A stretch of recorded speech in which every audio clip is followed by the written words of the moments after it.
महान आत्मा, महान शख्सियत महात्मा बुद्ध, जिनके 25 से 87 में जन्म दिवस के ऊपर उपलक्ष्य में आयोजित इस विशेष समारोह में आज के जो प्रबंधक हैं राम मौर्य जी, नरेंद्र जी, सुरेश जी और जितने भी माताएं बहनें, सभी लोग जो आज आमंत्रित हैं उनका बहुत बहुत धन्यवाद कि आज उनके समक्ष हमें अपने विचार व्यक्त करने का मौका मिला।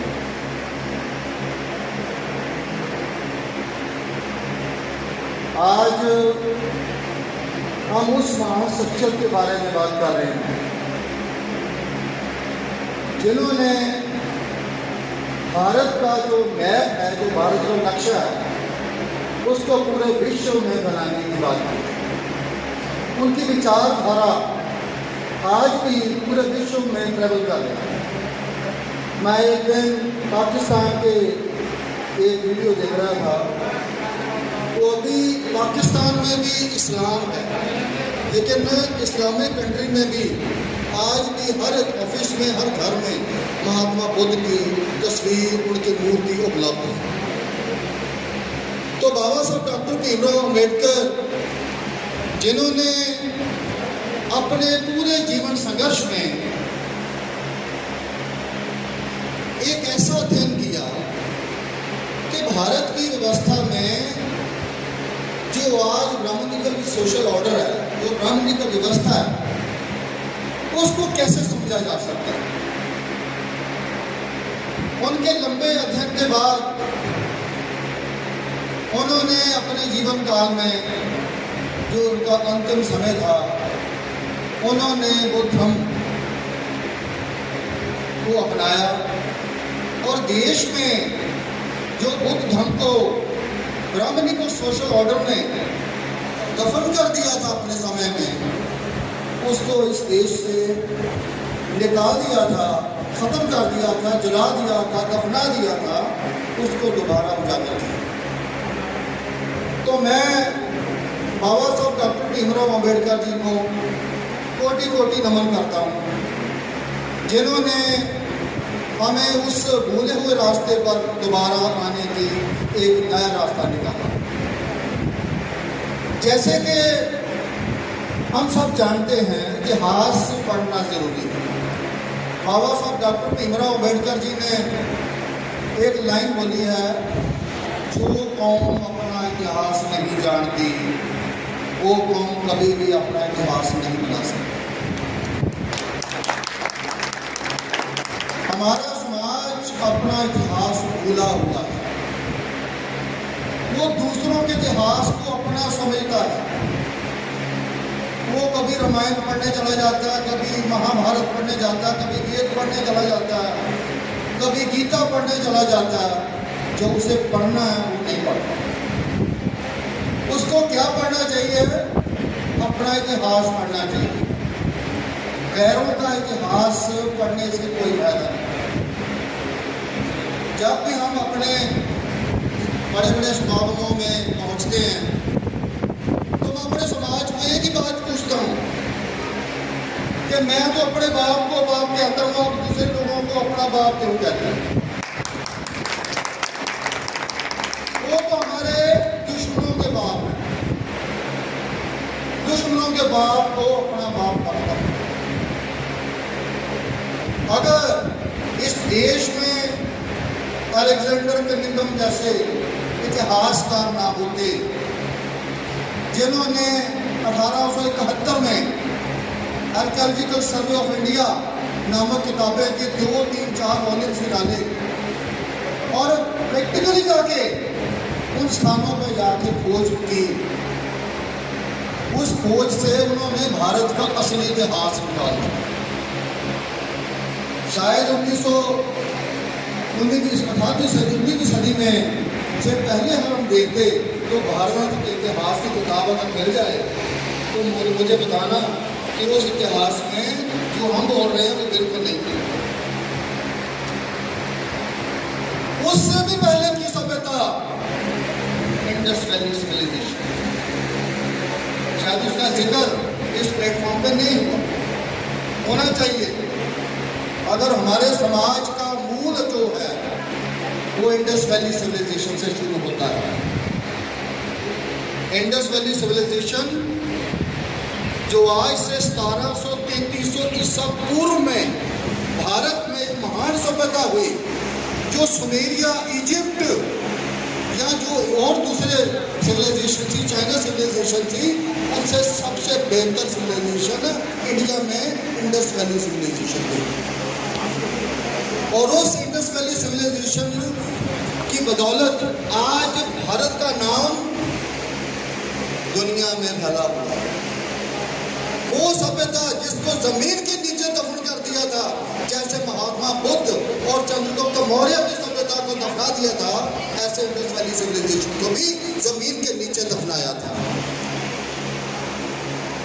तो आज हम उन महान शिक्षकों का, जिन्होंने उस सभ्यता को जमीन से निकाला, उनको नमन करना चाहिए, जिनकी बदौलत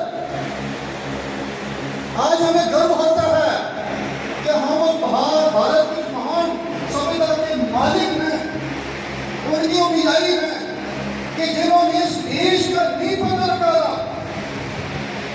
जो फाउंडेशन है इस देश का, वो किसी आर्यन सभ्यता नहीं है। भारत का इतिहास आर्यन और अनार्यन में दो हिस्सों में बटा हुआ है। जब से इस देश में आर्यन लोग आए, उन लोगों ने हमारी सभ्यता को तहस नहस किया। सबसे पहले उन्होंने इंडस वैली सिविलाइजेशन को तहस नहस किया, जो 7 रिवर्स पर था। 7 दरियाओं की धरती पर राज करने वाले वो कौम, जिनकी आज की पढ़ी जा रही है, जिनकी वर्णमाला में 400 अक्षर हैं। सुमेरियन जो सभ्यता थी उसके अक्षर 900 थे, लेकिन उसकी डेवलप लिपि जो भारत में आई वो इंडस वैली सिविलाइजेशन के लोगों ने एस्टैब्लिश की, जिसके 400 अक्षर हैं। और उस 400 अक्षरों को अभी तक पढ़ा नहीं जा सकता। हमने पाली भाषा को पढ़ लिया, बड़ी खुशी हुई, लेकिन मजा उसमें आएगा ब्राह्मणवादी व्यवस्था को काट फेंकने का, असली रास्ता उससे निकलेगा जब हमें इंडस वैली सिविलाइजेशन के बारे में उस लिपि को पढ़ा जा सकेगा। हमें फिर पता चलेगा कि इस देश में और हमारे दुश्मन कौन कौन। इसलिए दुश्मनों को पहचानना जरूरी है। जो कौम अपना दुश्मन नहीं पहचान सकती, वो देश में अपनी कभी भी सत्ता स्थापित नहीं कर सकती। हम दुश्मनों के साथ मिले हुए हैं, हम दुश्मन के साथ मिलकर बात कर रहे हैं। हम कह रहे हैं कि हमने अपना शासन स्थापित करना है, कभी नहीं होगा। वो तभी होगा जब हम उस व्यवस्था के खिलाफ अपनी व्यवस्था खड़ी करेंगे। उनके ग्रंथ, उनके देवी देवता, उनकी जितने भी वो जो अडम्बर डमे हुए हैं, उनको निकाल फेंकेंगे और अपने समाज को निर्देशा देंगे। ये हमारा सबसे बड़ा कार्य होना चाहिए। हमारे महापुरुष हुए गुरु रविदास महाराज आए, गुरु नानक महाराज आए, गुरु गोविंद सिंह आए, कबीर आए। मेरा कहना कि मध्यकाल में जितना कबीर में ब्राह्मणवाद और उस वक्त के जो इस्लाम के जितने पखंडी लोग थे, उन पर घोर कटाक्ष किया। ये तो ब्राह्मणी गाया, कहे आन बात नहीं आया। सूरज तो पहचानिए जो नरे बीते, पुजा बच्चा कभी मरे कभी में चालू की। महाराज ने तो इतना कुछ बोला है, इतना कुछ बोला है कि अगर हम अपने पूर्वजों को पढ़ें और वो लोग, मैं उनको रविदास महाराज, कबीर, नानक, मैं इनको हिडन बुद्धिस्ट कहता हूँ। ये हिडन बुद्धिस्ट हैं जिन्होंने बुद्धिस्ट ना होते हुए भी बुद्धिज्म का ही काम किया और उस वक्त ब्राह्मणी और सोशल ऑर्डर पर अपना कटाक्ष किया और उसका विरोध किया। और वो भी उस इलाके में किया जहाँ पर उनका शासन था, वहाँ पर वो अपना शासन करते थे, धार्मिक शासन करते थे। तो मैं अपनी बहनों को, खास करके ये बात कहूँगा कि अपने समाज में जो औरत होती है, जननी जगे तो भगत जन याद आता या सूर, नहीं तो जननी बाज रहे काहे गवाए गो। तो अगर जननी अपने समाज को सुधारना चाहे तो उनका सबसे बड़ा काम यही होना चाहिए कि अपने बच्चों को अपना साहित्य, अपना इतिहास पढ़ाएं। उनको दूसरों का इतिहास मत पढ़ाएं, उंगली पकड़ के उसको मंदिर पर मत लेके आए, उनको खुद काम नहीं दीजिए। उनको समाज की उन महापुरुषों के बारे में बताएं कि जो लोग समाज के बारे में जिन्होंने कार्य किया। तो इसलिए ये जो कार्य है वो छोटा मोटा कार्य नहीं है। आज देश में ब्राह्मणिकल सोशल ऑर्डर, ब्राह्मणिकल व्यवस्था इतनी ज़्यादा मजबूत हो चुकी है, हमें उनसे शासन छीनने के लिए मैं जो कहता हूँ 500 साल लगेंगे, 500 साल लगेंगे हमें। जितनी व्यवस्था हमारे समाज की इतनी कमज़ोर है, कितने परसेंट लोग हमने अभी तक सोशलाइज किए। हम सुबह से शाम लोगों को सोशलाइज करते हैं, लोगों में जाते हैं, लोगों में बात करते हैं, उनको समझाते हैं और बहुत से ऑर्गेनाइजेशन जो इस लेवल पे काम कर रहे हैं। लेकिन हमें निराश नहीं होना चाहिए, उस हमें अपनी स्पीड बढ़ानी चाहिए। जितनी जल्दी हम अपनी स्पीड बढ़ाएंगे, महात्मा बुद्ध के विचारों को एक शुद्ध विचार, एक तर्कवादी विचार जो प्रखंडवाद से हमें दूर करते हैं, जो हमें ये बताते हैं अपना दीप आप भाव, तो इससे बड़ी बात कौन सी हो सकती है। हमें ब्राह्मणवाद के जो प्रखंडवाद है उससे दूर भगाते हैं, जिनको महात्मा बुद्ध की विचारधारा और बाबा साहब अम्बेडकर की विचारधारा समझ आ गई। समझ लो इस देश में सबसे बड़ा क्रांतिकारी वही व्यक्ति। मैं दूसरों को क्रांतिकारी नहीं समझता। और एक बार और बताऊं, हमारे देश में बहुत से नकली जो सिर्फ दलों में पटके डाल के दूसरी पार्टियों में काम करते हैं, जो सिर्फ गांधी के अम्बेडकरवादी हैं, जो गांधीवाद की विचारधारा से ज़्यादा प्रभावित है, बाबा साहब अम्बेडकर के सिर्फ नाम लेते हैं, जैसे आरएसएस, भारतीय जनता पार्टी या कांग्रेस देती है। तो मैं ये बात कहूँगा, हमें राजनीतिक तौर पे, सामाजिक तौर पे, धार्मिक तौर पे इतना सचेत होना पड़ेगा कि अपने समाज के घर घर में जाके लोगों को समझाना पड़ेगा कि हम जिस रास्ते पे चल रहे हैं इससे हमारी गुलामी, जो गुलामी जिस लेवल पे आ रही है, आज देश की व्यवस्था बहुत खतरनाक मोड़ पे आ गई, समझना पड़ेगा। अगर आज भी हम ना समझे, कि मैं आज जब यहाँ पर आया तो मैंने जब ये देखा तो मुझे याद आया तो ब्राह्मणवाद जो है इसको पलटना चाहता है, ब्राह्मणवाद इसको पलटना चाहता है। वो चौल राजों का एक नया संघोल लेके आ गया,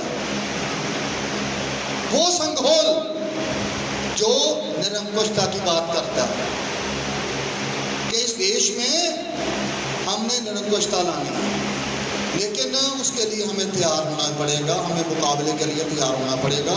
शायद अगर 24 में कुछ ऐसी घटना वापर गई तो हमें और भी ज़्यादा सुदृढ़ होना पड़ेगा, मुकाबले के लिए तैयार होना पड़ेगा, क्योंकि उनकी कोशिश है कि बाबा साहब डॉक्टर भीमराव अम्बेडकर जी का कॉन्स्टिट्यूशन बदला जाए, उनकी विचारधारा को खत्म किया जाए, क्योंकि बाबा साहब अम्बेडकर एक ऐसी शख्सियत है, महात्मा बुद्ध एक ऐसी शख्सियत है जो दुनिया से चले भी गए हैं लेकिन इनका पीछा नहीं छोड़ रहे।